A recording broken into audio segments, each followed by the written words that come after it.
নীলফামারীর ডোমারে একটি ক্লিনিকে সিজারিয়ান অপারেশনের পুরো বিল পরিশোধ করতে না পারায় নবজাতককে বিক্রি করে টাকা আদায়ের চেষ্টার অভিযোগ উঠেছে। খবর পেয়ে ঘটনাস্থলে উপস্থিত হন প্রশাসনের কর্মকর্তারা। মিলেছে প্রাথমিক সত্যতাও।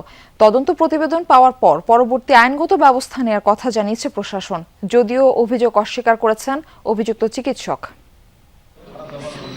নীলফামারীর ডোমার উপজেলার দক্ষিণ গোমনাতি এলাকার কৃষক রাকিবুল হাসানের স্ত্রী হাবিবা সুলতানা প্রসব বেদনা নিয়ে গত শুক্রবার ভর্তি হন মমতা ক্লিনিক অ্যান্ড ডায়াগনস্টিক সেন্টারে। রোববার তার অপারেশন হয়। কন্যা সন্তানের মা হন সুলতানা। অপারেশনের খরচ বাবদ বিল হয় 22,000 টাকা।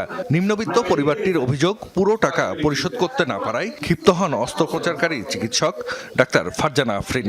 নবজাতককে বিক্রি করে বিল পরিশোধের জন্য চাপ দেন। 30,000 টাকায় নবজাতককে বিক্রির জন্য দরদামের অভিযোগ পেয়ে মঙ্গলবার ঘটনাস্থলে উপস্থিত হন স্থানীয় গণমাধ্যম কর্মী ও প্রশাসনের কর্মকর্তারা। ম্যাডাম, আমার 2টা দিন সময় দেওয়ার লাগবে। এই কথাটা বলছি, চেয়ার থেকে 1 লাখ টাকা উঠে বলতেছে এখন টাকা দিবি, টাকা দিয়ে যাবি, নাহলে তুই বাচ্চা বিক্রি করে দেবো। এখন আমি বলছি আমার জীবন গেল, আমি আমার বাচ্চা বিক্রি করে দিব না। তারপর বলতেছে তাহলে টাকা দেন না কেন, টাকা দিয়ে আজকে চলে যাবে।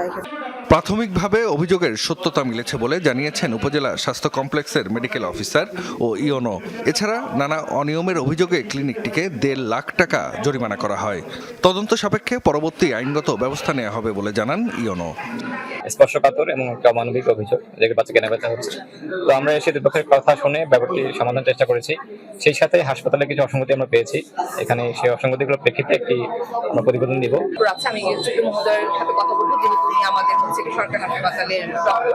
তদন্ত প্রতিবেদন পাওয়ার সাপেক্ষে আমরা পর্যাপ্ত ব্যবস্থা নিব।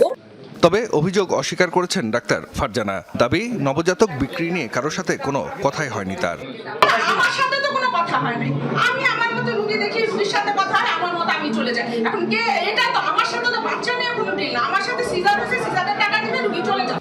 ক্লিনিকের বিল পরিশোধের জন্য নবজাতককে বিক্রির জন্য চাপ দেওয়ার অভিযোগের খবরে ক্ষোভ ছড়িয়েছে স্থানীয়দের মাঝে।